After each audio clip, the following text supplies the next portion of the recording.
Hello, I'm Soika and welcome back to the second channel video. Today I'm in Tokyo and I really want to show you a lot of the city, but rather than just showing you all of the quirky cool things which make the city so interesting and are the reasons that it's so loved online by so many different people, I figured rather than just focusing on that, because I can never show it all in one video, why not focus instead on the geography/statistics angle that you know we probably love on this channel, because Tokyo is the world's largest city by many measures. There are 35 million people living in the area around it. That's larger than many countries, and in fact the GDP of just the Tokyo area alone, just the city itself, is larger than 90% of countries in their entirety. That is absurd by itself. So today I want to talk about some of the fun facts and also talk about some of the things about Tokyo that you kind of need to realize, because if you have a big city in your country, if you intend to have a big city in your country, either there is something you need to learn from Tokyo to either, like, you know, replicate it, or to kind of learn from the mistake and fix it that way. So yeah, it's going to involve Haneda Airport at some point, which is right behind me.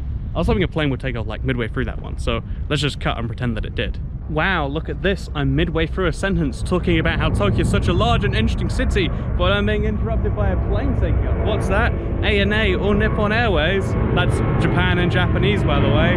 There we go. At the moment. Wonderful.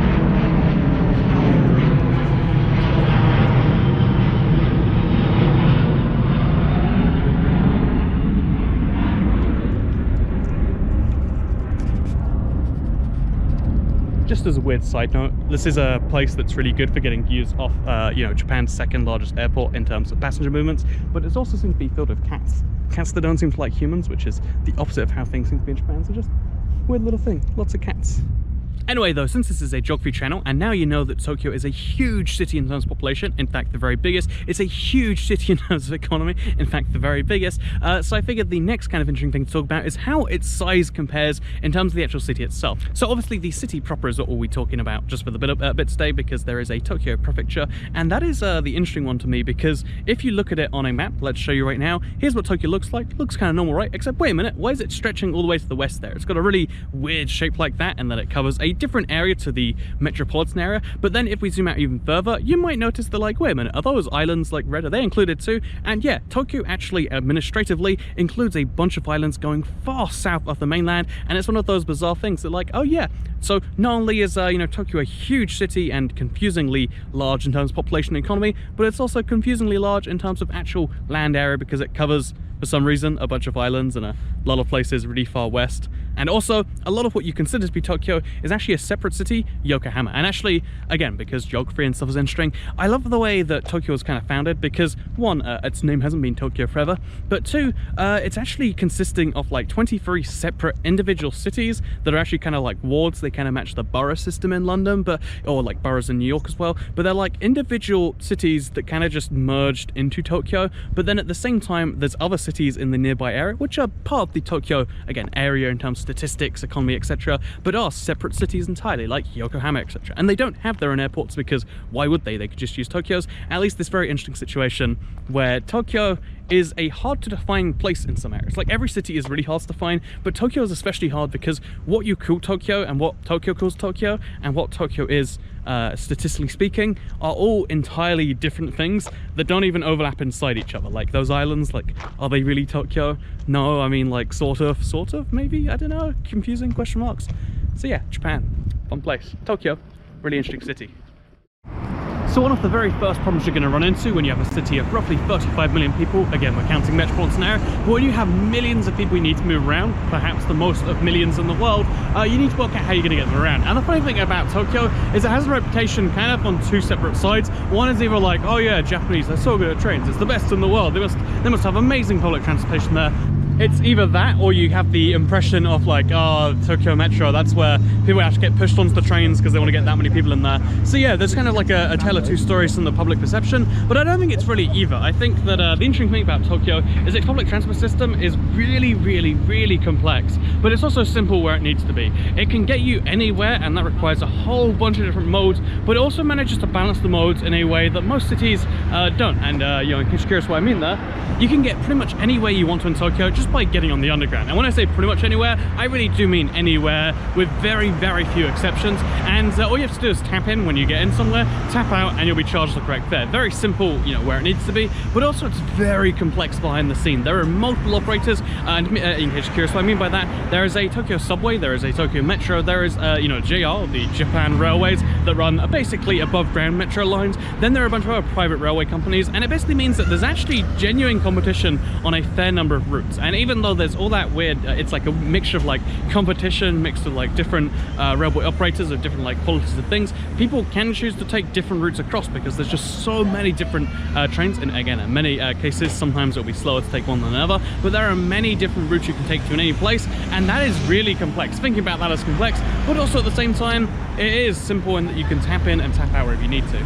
And the cool thing about having such a high percentage of trains, such a high number of operators, etc., is it means that because Tokyo is so well covered by trains, it means that buses aren't a necessity here. They do exist, there are buses, they're actually quite simple in relative terms compared to the rest of Japan, but it's mostly used by older people who just don't want to hop on the metro. You know, they're not a necessary part of the mode, and it means that things are simple and that just take a train, don't need to take a bus. Then when it comes to taxis, although they're crazy expensive, and I mean like some of the most expensive I've ever seen around the world, especially if you're going to like an airport or something, you know, you almost have to pay for a second flight just in the taxi in and out. Speaking of taxis, there's one right there. But yeah, taxis are wildly expensive, and that does mean that more people use the you know, train system, which obviously you know, trains, unlike other forms of transport, benefit more and scale more based on the number of users. So in a way, that works perfectly. It scales into there, and it means that that one method being used everywhere really does allow it to thrive, and really allows it to be both comfortable, affordable, have high coverage, and be funded by itself as opposed to subsidies, etc.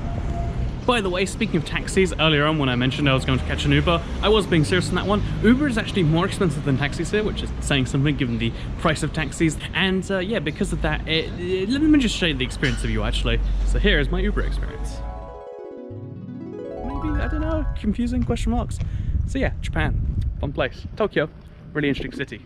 So we're talking about it. Oh, my Uber, sir.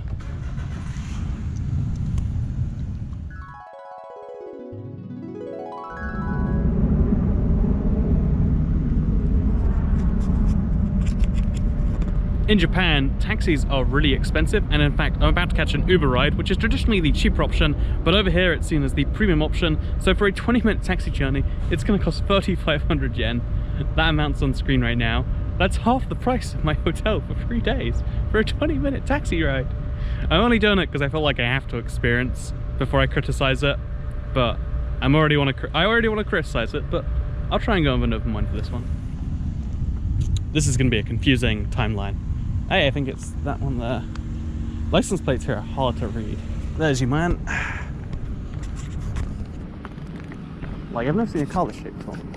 Hey. Arigato.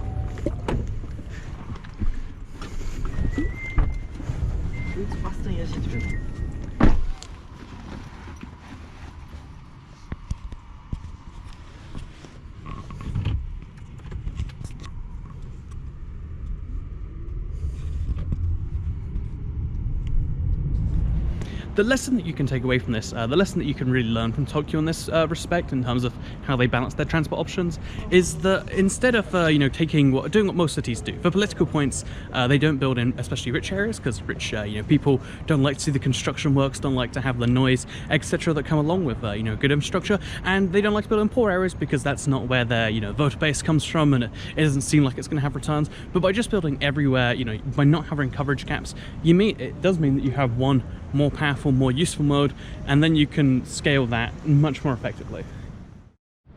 Now, Tokyo is really interesting because there are so many convenience stores. I'm walking past one right now, actually. There's a Lawson's over there, but 7-Eleven is the one you might recognize most if you're an international visitor, and if you ever need to get an ATM, pro tip, go to 7-Eleven.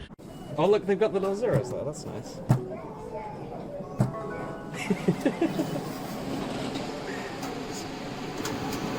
have to hide it from the camera, but everything else you can see. And get this, look. I think you got to take the receipt first, right? Oh. It's like we just want to present you your money. It's amazing. I love it. That's social shareable content ledger. But yeah, basically 7-Eleven is so popular here, and to put that in perspective, it's like, oh, it's so popular, doesn't mean much. There are over 2,700 stores at the time of recording. There are new ones opening literally every single week.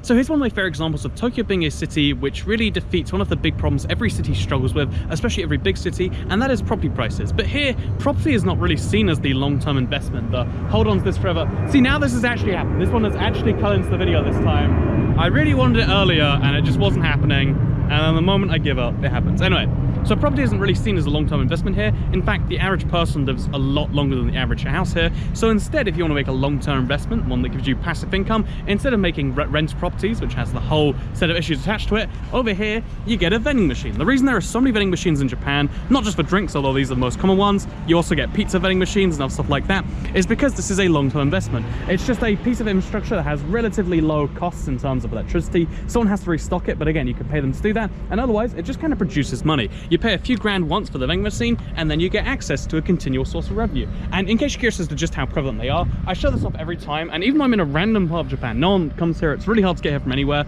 There's a vending machine just over there. There's one across the street over there too. Again, we're in some random mini industrial area. There's very little going on here.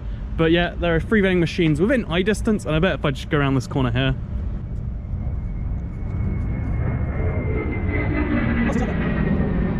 So I swear, I hadn't looked at it till just now, but again, there's 2 more vending machines. They're everywhere, and that's one of the cool things about Tokyo is, vending machines are more of a service to everyone, in my opinion. It's a form of passive income that also helps society. Although maybe I just think that because I like cold drinks being available everywhere and also not having to speak to humans for them. It's super cool. Also, by the way, you can use your Suica card to tap and pay with it too. So contactless vending machines where you can just always be, again, it's filling a society's need that isn't so controversial and whatnot, like housing is. So the next thing I feel like we can learn from Tokyo is the way that it got to such a huge economy, the way it got to such a huge population, because you might be wondering, like, okay, so it's got the usual thing that every city around the world has, because most big cities, especially most big productive cities, obviously have a large pool of labor, which they mostly get through immigration. This is how most large cities get to where they do. However, Japan and Tokyo in particular do not really have immigration in the traditional sense. If you look at the demographics of Tokyo, they're fascinating, because even though it's the most diverse part of Japan, it still has a tiny percentage of people from overseas. Chinese are the largest portion, in case you're curious, but even then they're less than 8% of the overall population. And yeah, basically, even though there is more and more immigrants these days because the labor shortage is getting more and more severe, Tokyo's main way of getting in people is actually from migration, just from a different sort, like internal immigration. So Japan's population is rapidly decreasing, but Tokyo's is increasing because most of the people are just, most of the young people in particular, in search of labor, in search of whatever else, they come to Tokyo. And that's an interesting lesson to learn from, because it means that even Tokyo, the exception to the rule regarding immigration, still has immigration, just from other parts of the same country. I mean, it's not called immigration in that sense, but it means that you have to raise the question of how sustainable is that if every big city needs to keep drawing people from people outside the cities, and cities becoming a larger and larger percentage of the world population. I think urban areas make up well over half now of the world population, especially in the more developed countries. Then this raises the question of, like, well, there's only going to be so many people we can draw from the outside places. Every city has a really low population increase rate, at least from natural sources, i.e. every city has a low birth rate, and part of that is because of the high demand from labor they require. It kind of takes away a lot of the incentives to have a child, a lot of the reason, because you can be so busy with your job. And in Japan, you can imagine that is at its most severe, because that's already built into the culture, and then you add the city element onto that. No country that has tried to reverse its birth rate has yet succeeded, and this raises the interesting question of, like, can it be done? But it's something that does need to be focused on now rather than later, because this isn't a sustainable solution. Like, importing people is the best solution for right now. It's the best way to get the most people the most productive, to lift the most people out of poverty, to create, the most whatever insert widget here you like. But it is something we need to work on sustainability of, because a lot of people focus around the sustainability of the planet, etc. And that is an important thing. But one of the other key concerns is the sustainability of literally, the human race as we know it, because that is something that has some worrying consequences in literally the next century or two if it's not really dealt with. A lot of people think we're overpopulating the earth, but the truth is the long-term trend is coming close to its all-time high. We might be soon reaching the all-time peak of human population, and cities have a big part to play in the slow decline. So the last thing to talk about here, to kind of just bring everything else together, because I want to show you some cool Tokyo, right? So we sat through the, oh, here are the cool lessons. Let's talk about something which I think is just like fun and is a cool scientific humanity. Because a lot of this is like, oh, you got to balance these tricky decisions or whatever. But you know what isn't a tricky decision? Some of the craziest options you have for food here. So one of the things I love about Tokyo is the culture seems to be like, oh yeah, you eat out all the time. Why would you cook yourself? Someone else can do it for cheaper or better for whatever else in a more convenient place. There is a real convenience culture in Japan, which I love because it means you're never more than like, I don't know, 30-40 seconds from getting a drink for about 100 yen. I love the convenience culture on every level. That's why we spoke about vending machines. That's why the convenience store coverage is so high. It's really kind of cool in my opinion. But I also love the level of food that you can choose to go for. Like, food seems to be a much bigger part, like an interesting part of people's life. And since I personally really love food, I find it so cool. So let me just show you a couple of things. First of all, there's a sushi restaurant where every 5 plates you get a spin to win a prize.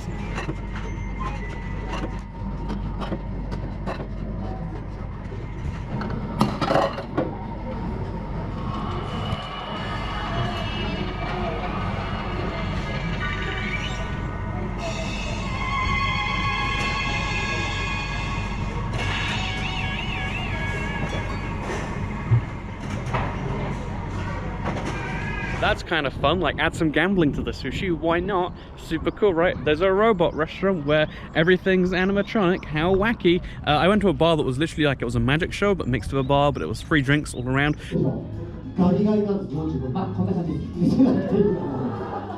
なんとか生きてる同じです。よろしくお願いします。 Every single like experience in terms of just like the normal food drink thing has been elevated to a whole nother level, and that's why I think that even though a lot of this has been like almost critical of cities, right, I think it's so cool the things we can like do, the things we can take the most basic human experiences and make them wonderful, make them awe-inspiring, and that's why I just wanted to show you some stuff. So yeah, Tokyo, one of the most quirky, interesting cities out there, and I'm making this video both as a way to recommend like, hey, check out Tokyo, it's very interesting, it's one of the pinnacles of things we've done as humans, I would say, in a lot of different ways, but also I would say it's interesting as a thing to learn from. There are many flaws, even in the most successful of things, you can see the flaws and you can see the successes, and you can use those to get more successful as a whole. One of the things that really depresses me is when you see people coming up with ideas, or even worse, like elected governments, or you know, like politicians implementing ideas that we've seen fail over and over and over again, even that you can see failing in other parts of the world. You know, there's billions of examples of this one, but hopefully if you do decide to try to have an impact, or if you try to inform yourself on something, it's worth looking at other cities, seeing what fails, what works, and how, you know, at least thinking about the solutions to those things, because a lot of people think that politics is really about like, oh, you come up with an idea and you stick to it, then you get at people that have the opposite idea, but I think it's way more useful, and I hope that one of the things that we can do, especially if you live in a city, is to try and make the city better. You know, don't get involved in the pointless debates about what's this or what's that, but instead work out the actual long-term solutions that makes things better. I feel like that's how you get the countries that are really successful. That's how you get the Singapores, the Hong Kongs, and arguing over, you know, like the wording on things is how you get the least successful countries. And yeah, hopefully that's something you learn from this video about one of the most interesting, but probably over the top cities in the world. Hope you all enjoyed my video on Tokyo. Thank you very much to Kobe for editing it. You can check out his link down below. Might forget to add it there, so it'll be on screen in a second. And yeah, thank you very much for watching this 2-cat video, because I'll see you all next time. Just kidding, second channel, don't care.